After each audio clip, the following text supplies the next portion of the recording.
Hello and welcome all to the last day, the fourth day of a masterclass on topic of human performance in space environment. So, astronauts returning from the International Space Station can experience defects in all or some areas like agility, functioning, tolerance, and many others. So, since 2001, astronauts, strength, conditioning, and rehabilitation specialists have administered a reconditioning program focusing on all the defects which improve the physical condition of all the returning astronauts. So, today in this final session, we'll be talking about the post flight rehabilitation. And without any delay, I would like to hand it over to Dr. Garima ma'am. Thank you, and let me share my screen.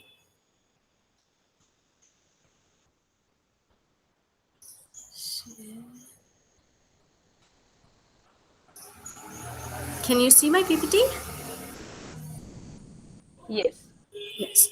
Okay, so here we go with the post-flight rehabilitation or reconditioning, okay? So any program when we are starting with, it starts with a basic assessment. So the assessment of neurovestibular, cardiovascular, and musculoskeletal system, particularly those which we have talked about even in pre-flight and in-flight. So I hope you remember that we had different tests. For example, for neurovestibular or for postural control, we made them stand on a platform and we measure this way. So same here, when they come on Earth, return back on Earth, we're going to evaluate these systems first. So what happens is, as soon as an astronaut is landed, okay, they are taken off and they are made to sit on a chair, and immediately you can see there will be some gadgets which are been put on. For example, you can see something put on the fingers. So those are the pulse oximeter. They'll be having something on the wrist. So there are different gadgets which are put on, so to start getting their vitals, I can say, or other assessment. And after that, once they are moved, okay, to the station or the training center, we start assessing a whole lot of things. So the schedule for them once they are on Earth is, every day there will be 2 hours of physiotherapy, okay, including the weekends as well for the first 45 days, right? So the first 10 to 14 days, they are devoted to physiotherapy, testing, and data collection. This is all for the scientific experiments for pre, post, and in-flight data, right? So there will be 4 hours of testing and other activities plus 2 hours of PT. Now, if the astronaut is tired or fatigued, or if some other medical problems creep in, what usually is done, that the testing hours are been cut off, okay, but we try that the exercises or the management for whatever loss the astronaut health has was bearing, that to be continued. So exercises for all those loss to be continued. In case if that is also not possible, then only we cancel a particular date, okay, but it is very rare that we do not go for anything.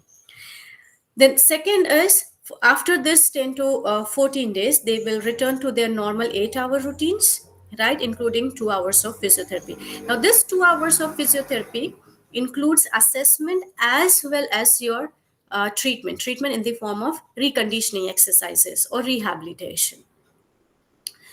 So this is how I've taken it from NASA.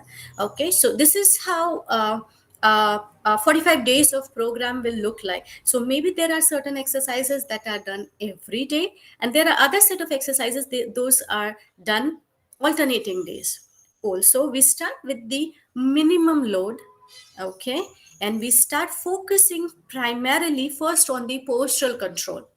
Because if you want to progress, for example, if you want to do any hand movements or leg movements, you require a stable base, and that stable base is been provided by postural control. So we start with emphasizing on postural control, and gradually we also add the limb exercises, for example, your hand, shoulder, knee, calves, and so on, right? Apart from that, we also check whether the individual is having any particular injuries that needs attention. For example, assume that an astronaut has done an extravehicular activity and has injured his or her shoulder. So once he come down, we are gonna evaluate this specifically apart from other evaluations, and we will be targeting our specific exercises for shoulder rehabilitation. Right, so here you can see dynamic stretches, warm up, aerobic conditioning, resistance exercises, mobilities, all those exercises, agility with cones I've explained, all those exercises remains the same. Right, so here I'm going to give you an example of how this 45 days are going on. And specifically, I'll say the first 3 weeks. Okay, so I've taken this reconditioning program from an article which has given the ESA protocol. Now, the aims were same, like prevent short-term and long-term painful conditions. For example, if they have any shoulder pain or low back pain is very common among them. Then address any mission-induced physical health problem. Just now I said shoulder injuries because of EVIs. Returning to the pre-flight condition and without risking the development of pain, okay, or any injuries which are associated with readaptation. Now keep in mind that however all the astronauts were exercising there, but it is been documented that their capacities of taking load on earth will be less than that of the pre-flight conditions initially. So we have to, so our exercises should not cause any injury to the astronaut, right? And definitely preventing the long-term effects of space flight. So these are the primary aims which are kept in mind. So each reconditioning program is divided into two phases. The first phase will be between day 1 when they have landed up to 3 weeks, that is day 21, right? So what here we do is we try to start with the posture control exercises and then gradually add on other exercises plus increase the load such that by 21 days the astronaut is ready to take up the exercises which he or she was doing in the pre-flight training phase. So 1 to 21 is, again I can say it is the readaptation to, on earth, and then from 21 to 45 days it is similar what they have done pre-flight. Okay, so for example, this is just an example. There are, we have seen that for individual we have to go for an individually tailorized program, and that too focusing on what particular problem he or she is having. So day 1, the astronaut will report to a physiotherapist, and we start with assessment, assessing the general assessment. Like I have said, for all these systems we have to check whether, for example, we have to check whether the individual is able to sit, make a transition from sit to stand or not. If they are able to stand, can they maintain the position? If they can maintain the position, can they walk? If they are walking, how they are walking without losing the balance and so on, right? Second, we go for the limbs. So postural control is done, then we go for the limbs. So the range, how much, for example, they are able to lift like this, previously able to lift like this from this way, now how they are moving. So there are chances, like if you tell me to raise my hand from sideways, I'll be lifting it like this, I guess every one of us.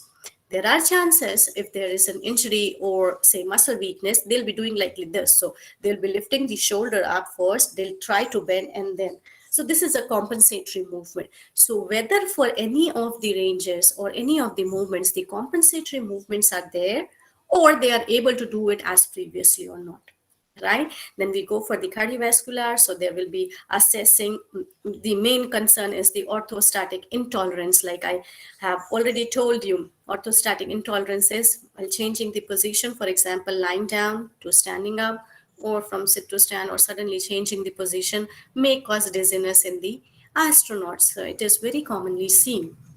So all these assessments, I'm just giving a brief example of it, are being done, right? So we have a total data where all we have to work now. And then our objectives will be to reorganize this stabilizing chain, right? For example, the posture control I'm talking about.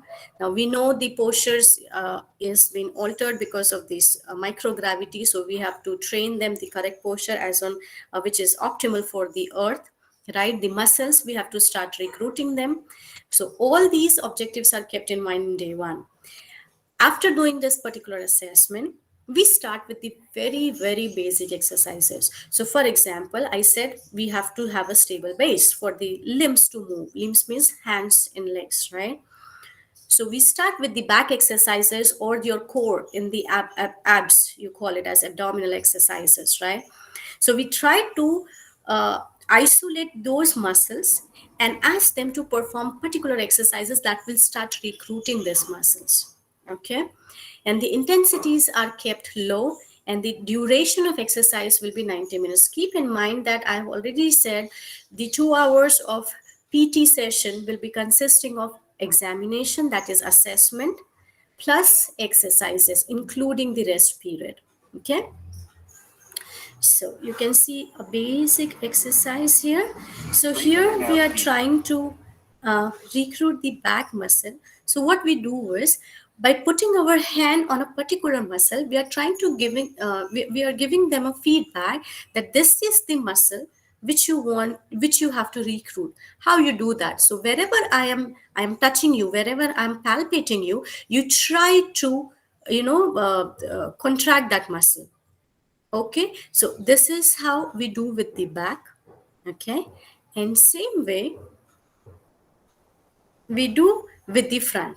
So this is the multifidus muscle, it's just name for you all, and this is a transversus abdominis. Okay, now these two muscles are very important with others for the core stabilization, right? So whatever activity even a normal individual does on earth, so for example, if I tell you just stand and clap overhead, these two muscles will be recruiting first. Okay, that provides a stable base for your arms to move freely, right? So this is what they do here. Now, day two, okay, we try to progress on the exercises which are being done on day one. Okay, and remember, I'm not going to tell you all the set of exercises because it purely depends on individual. So I'm only highlighting those exercises, okay, which I felt that I have not covered pre or in flight. Hmm? So here again, whatever exercises we have taught, so we have gone for postural stability, or we have gone for the muscle recruitment, so the number of repetitions, number of sets, so we try to progress on them. Okay, and here we try that even if the yesterday the person is not able to go everything independently, from day two at least to have an active postural control. So if I'm telling you to stand, at least the person is able to stand. So my aim will be like that. So upright position, sitting, standing, because maybe because of orthostatic intolerance the person was not able to sit or stand independently. And if they have any problems or any particular injuries or pain, so our session will be focused on it. So we also include the closed chain exercises. Now closed chain exercises means all the, so the two ends of the body, for example foot and the upper limb, it will be fixed. For example, or I can give an example, like when you do a crawling position, not exactly a crawl. So when you do a crawling position, you place both the feet and the hands on ground, right? So that is your limbs are in contact with something and are not open. And then you try to go for some weight shifts or some exercises, right? Again, the intensity here will be low. So, motor control exercises are very important. I'm giving you an overview. So, because if I tell day one, this, day two, so you cannot recollect all the motor control exercises. So, we may start with a simple motor control exercises as we have seen for multifidus and transversus abdominis. So, lying on your stomach, lying on your back, and just try to recruit those muscles. So, we start with this. Okay. Oh, sorry. Then we move on to different positions. For example, I said you be in a crawl position, right? Or you keep some pillows under, or a bolster we call it as, or a wedge under the knee, right? Or you lie on your side and then you do particular movement and try to recruit those muscles again. So this is a progression for your motor control exercises, right? After this, you start functional movements with your motor control exercises. So What do you mean by functional integration here is, so lying on a bed, or or on your back, on your stomach, so these are the resting positions. Functional means all those positions where we are performing some or the other task. For example, in sitting you can eat, right? Or in sitting you move forward to pick up some objects. So those are the functional tasks. So it is very important that in these functional positions you are able to do different tasks, and that's why the functional integration is very important. So here you can see we started with just lying on your lying on the back, and we move on to sitting posture. We try to go for standing, half kneeling, and so on. After this, we try to incorporate the other workouts, for example, with sophisticated devices, with or with harness first, and then gradually progressing to without harness. So I hope this graded exercise for motor control in a gist, you have an idea now. So this is if the person is having orthostatic intolerance and is not able to stand. So what we do is, this is a tilt table, okay, with a monitor and various electrodes are being placed. So we gradually try to tilt the astronaut from the lying position, okay, to standing. And here they can also start moving their limbs, okay. So this is for the cardiovascular stabilization. And in case if you want to recruit muscles, so you can also use this electrodes, okay, where they will provide you some current that will cause contraction of the muscles and thus improving the venous return, right? Anyways, the limbs are moving, so your calf muscles are activated. And if you remember the physiology, we have said that there is a peripheral pooling of blood on earth, that is, the blood goes down in the leg because the gravity pulls it. So you need a system that pushes it up, and those are your muscle contraction. So this can aid into it. Now coming to day 3, so whatever exercises, we have started with the motor control, and so we are gonna have the progression with it. Now add balance training and coordination training. So how we do that is, again, day 3 will be very basic, where we make them sit, okay, and then stand. So basically what we do is, even on earth, for those individuals who are having balance issues, so we start with the position where there are least chances of falling, and we called it as the position that provides you more base of support. Now what is a base of support? Base of support is the point of contact of body with ground. Ground always doesn't mean the earth. Ground is any contact surface, okay. So for example, if I'm sitting on a chair with a backrest, so whole of my back, okay, at least up to my thigh, everything has been supported, so my base of support is more.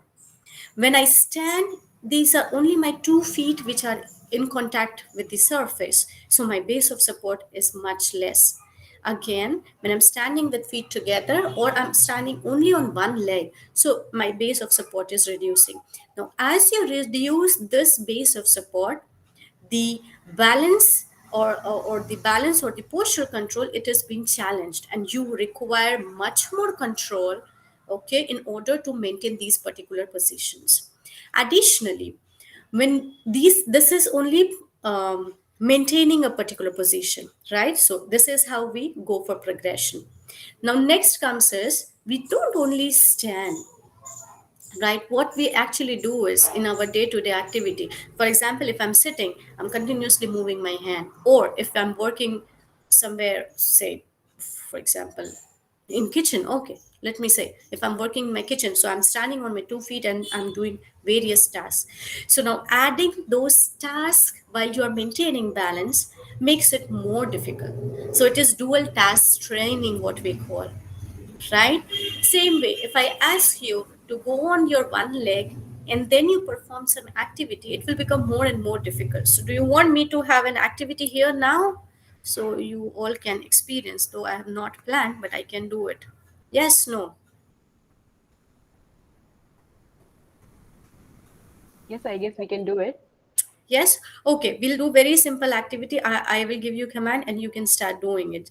Okay, just stand. I hope it's like you can see it, right? So I'll stop sharing my screen as of now. So your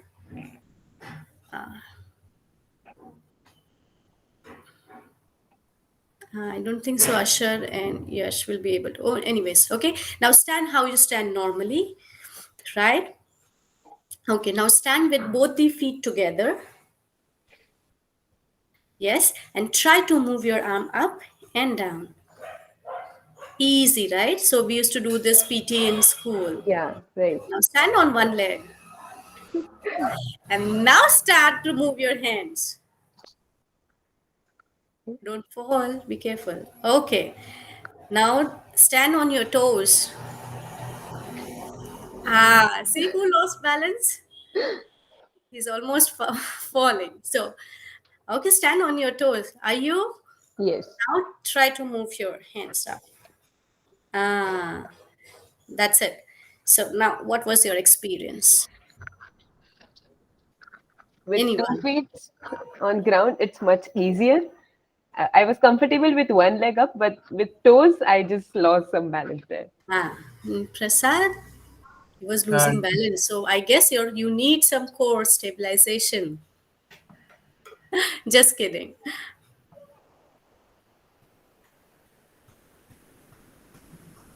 So what was your experience, Prasad? Same, ma'am. One leg was fine, but toes, it's not. I don't have habit of it. Yeah, and do you remember? I have previously, when day one, I've asked you to stand on pillow. I don't know who has attended that. So standing on pillow. Now imagine now you were on flat surface. Now try do it on a pillow. How difficult it will be. Do you have a pillow or a chair where you can stand and do it? Okay. Or you can repeat it later on. So those who have done simply, so that's what we say. So these are the very simple things which we normally do, right? But they are the exercises what we do for the astronauts there, because for them even standing still is difficult. And if you remember, I've told you about a posterography where we make them stand on a platform and a graph is formed of their sway, right? X and Y directions Yes. and so on. Yes, so same way we do it here. So stand on a platform, see what is this way, so we can compare it pre-flight and post-flight, right? And then when we train them, so after 1 week, after 2 week, after the third week, 21 days, what is the progression? So this is how we do, right? So let me start sharing my screen again, and we can go ahead.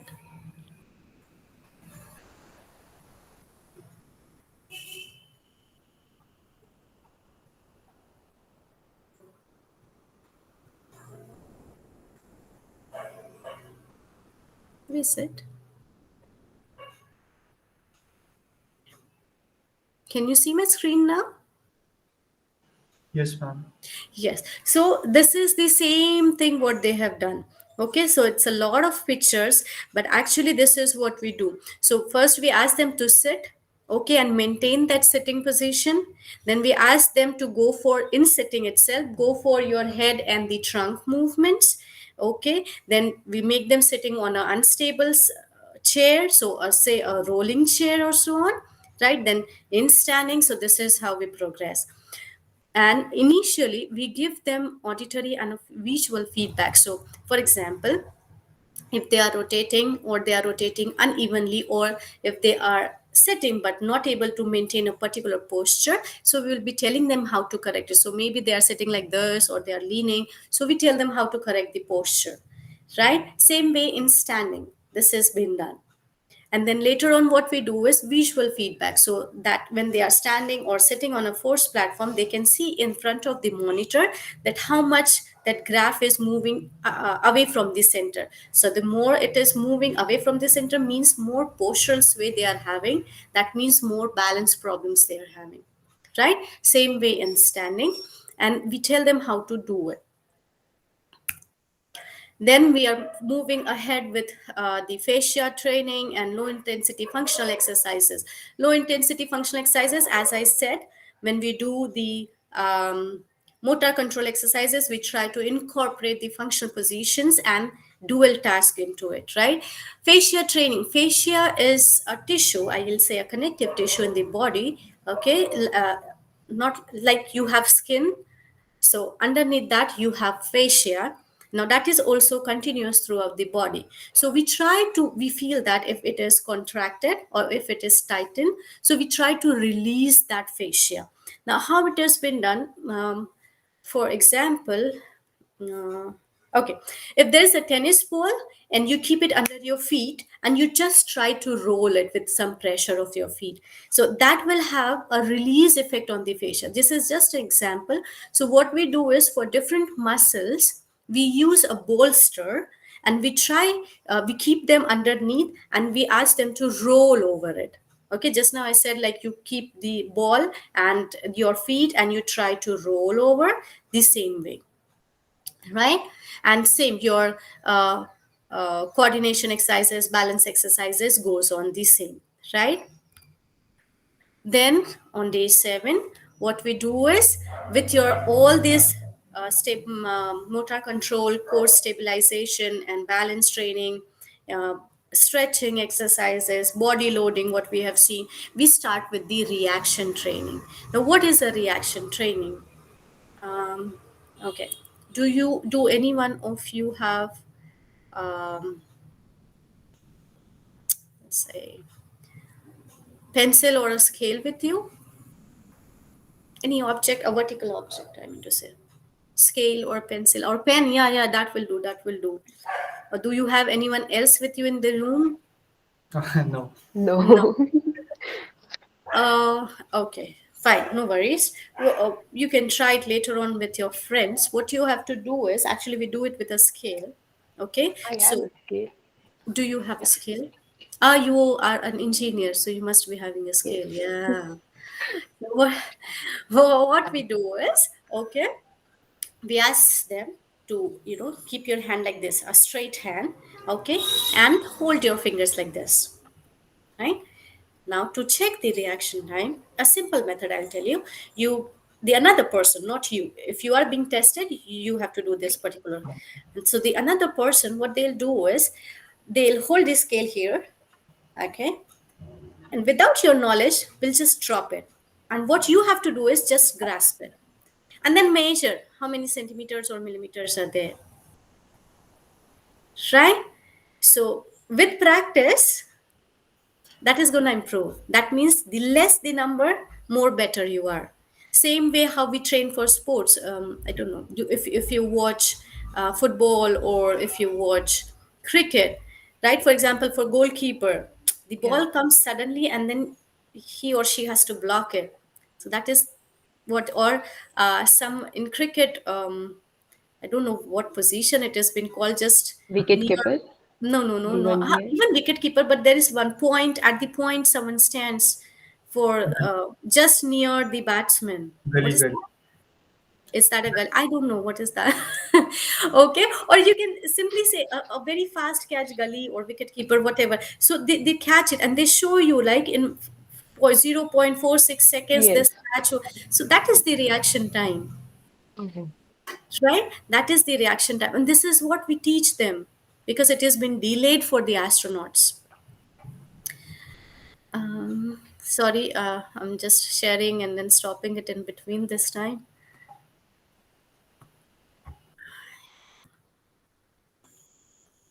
And then we move on to, yeah. So this is what reaction training we give them, okay? Then day 10, same, but we emphasize that the motor control is improved than before. Also, here you can see the intensity is being increased, okay? Then day 11, so we start integrating reactive or eccentric exercises. Now what do you mean by reactive exercises? So what happens when you tend to fall? You try to balance yourself.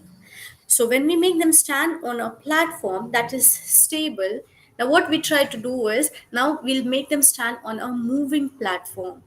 Now with that moving platform, they will go left or right or front and back, and then they have to correct themselves. Now this is a reaction of disbalance. So they have to correct the posture, or they have to correct a particular activity when they are doing it. Right? Eccentric exercises, again, what we do here is, for example, with the help of say therabands or bands, simple elastic bands. Okay, if you don't know theraband, they are the elastic band. So what we do is we'll tie them, say with the arm. Okay, and if they are doing this particular movement, so this they will have to pull, right? So the band has been stretched. Now if you leave it, it will suddenly go back. What here the astronaut has to do, pulling, they are providing an effort, very good, but controlled return to the movement where the eccentric activities of the muscles will start. So that means the muscles are not only working to generate strength to lift a particular load, but also holding it appropriately so that it doesn't fall. So while returning, you have to go for a control movement. So those control movement are being integrated. Then intensity are kept medium. Day 13, then we start with agility training. Remember, I've told you cones on a ground, and you ask them to walk and then run, maybe first in a straight line, then go figure of eight, and so on. So this is one form, what we tell them. So they have to go out in, and every time they have to move forward. So this is just one example of an agility drill. Day 15, we start with plyometrics for them. Now, plyometrics, again, these are a set of exercises that improves your physical performance. Let me just check whether, can I have to stop sharing this? I tried to download these videos, but I don't know. Can you see my screen now or not? No, we can't. You can? No, we can't. So, share, and there you go. So these are some exercises for your plyometric. So you just box jump and come down, and then you can do it alternating like this, box shuffle, right? So these are again high set of exercises. These are few examples, but it purely depends. If the person cannot do with the box, we will simply ask them to go on the ground and do it, right?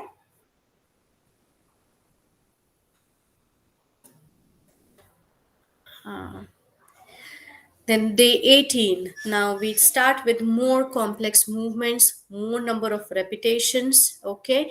And there we try with your eye-hand coordination exercises, add on to some exercises where two different tasks has to be done.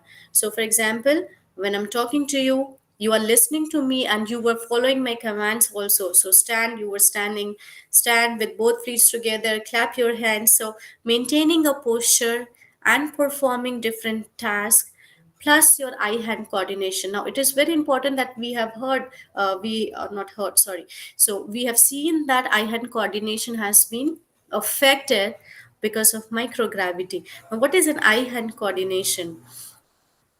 For example, when you do a simple drills like playing with a ball, so when you dribble it, for example a basketball, why you were able to dribble it and sometimes you miss it, right? So till then, when it is very slow, it is easy for you to dribble, right? So that is your eye sees it, where is it, and your hands perform that movement. Now as the speed increases, it becomes very challenging for you. Same when you throw a ball on the wall and you try to catch it. So if you are doing it slowly, easy. You do it fast, it is more challenging, right?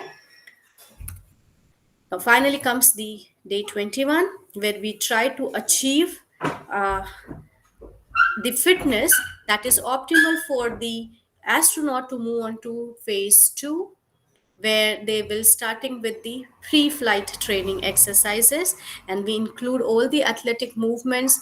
We use the medicine balls exercises, those which were there in pre-flight plyometric exercises, and we try that medium to high intensity, right? But yet when I say it is medium to high, it is not that excessive loading which will cause injury. So we have to keep that in mind, right? So here I end with my topic, and you are free to ask any questions if you have. Yeah.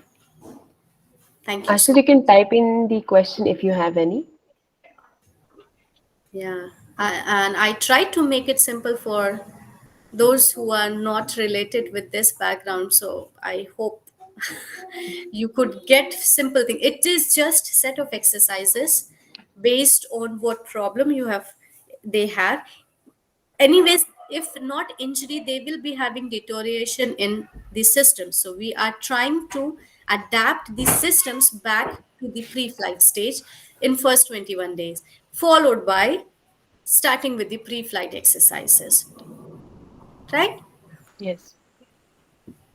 So, we discussed earlier, there were different, according to the agencies, there was a change in the program. So, is it same for the rehabilitation also? Like with the agencies, the exercise or the program changes? See, that's what I told. If you see the terminologies, it is just rephrasing it. Or I have two options, and I'm choosing. Okay, I have to go for a front squat or a back squat first, right? So Right. exercises will remain always be remain same. Only the thing is the ordering of them, or whether I'm doing it daily or I'm doing it alternatively. So Hmm. these aspects changes. Like I remember you asked me for deep space exploration. I said the Yes. same thing. The basic like exercises will remain same, but what differs is what Intensity of what? frequency you have to give, which to give first, which to not, or which to add later on. Or if I'm improving at a fast pace but the other astronaut is bit slow, then I have to keep the progression also in mind. Right. There's a question in the chat box from Asher, and he says, which course is best for physiotherapist in the ISU? It depends what you want to go for. So they have a lot of programs, right? You and they have actually given a good description as well. So it totally depends on you. And also they have an open day where you can actually attend it. They will be explaining the objectives and what you will be learn, especially the learning objectives of each individual courses, plus how they going for a selection procedure and what you will gain. So it purely depends on you. For example, I have already done my master's, so I actually wanted to go for a multidisciplinary approach, so I didn't directly join masters over there. So that's what I said. It's an individual perception what you want to learn. So go to their website and read, the learning objectives or the outcomes what you will be having, and based on that you should be selecting. And I assure you all the courses are good for anyone who is interested in space, because you will not only gain insight on human performance aspects, but as I said previously, you will be knowing a lot how different fields like architecture, engineering, policy, humanities, they all are interrelated, and how you have to work with them. Ma'am, actually, I got a question out of curiosity. It's a bit off track, but It's like okay. many of us have the habit of cracking the bones, like fingers or neck or back. So, how does that change in flight or after flight for astronauts? Cracking means you mean to say fracture? Not fracture. We just have a habit, like we just do this, Oh, and so this is nothing but you're giving a thrust and you're releasing it. So that is okay. So that is actually one of the manual therapy what we use. Okay. So not exactly cracking it. Okay. What we do is, this is not exactly cracking. So for example, if you have pain and we feel, that the mobility is reduced, right? So what we try to do is we try to mobilize it. So why do you crack? You feel relaxed after doing this, right? The same Right. way. And the principle behind how manual therapy works, there are various principles, right? How it reduces the stiffness, how it reduces the pain. So there are various principles, and it will be a separate class for me to take if you want to go for a manual therapy.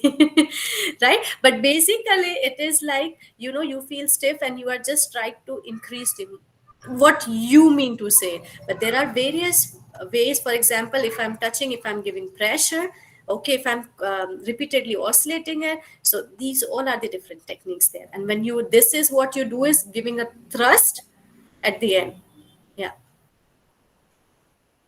I have another question. Like, it's just like not a question. I just want to know, like, has there been any case where, like, despite of the rehabilitation program, the astronauts were unable to gain the strength back? Pre-flight was, yes.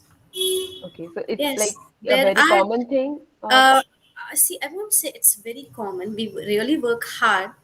Okay, we really work hard on them. But there are cases, there are, and that they don't return to the pre-flight, fitness level. Yes, but you see, and that mostly happens as the age advances, right? Hmm. right?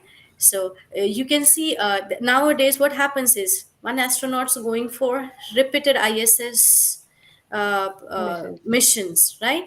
So we try to keep them as fit as possible. So, like, if they don't regain their pre-flight health, so how will that like impact their entire See, life? once you are an astronaut, you are as good as or more than an athlete, Right. Very true. right? Yeah. So they are, if you compare with the non-exercising people, they are already on the top.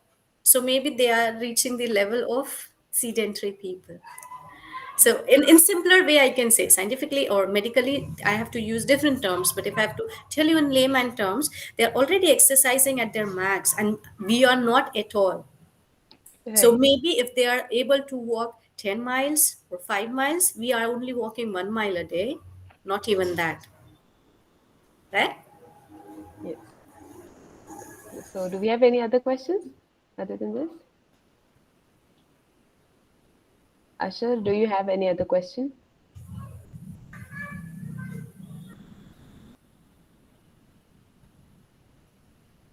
So that means two things I already said. Either everything went inside or everything was above. Uh, for him, I guess it was like because he's already in the field. Yeah. No, that's Yeah.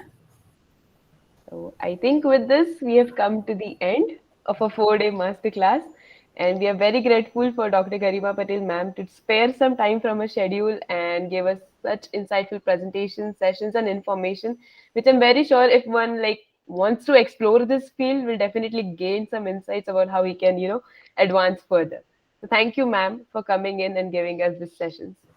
Thank you for having me here. Thank you so much.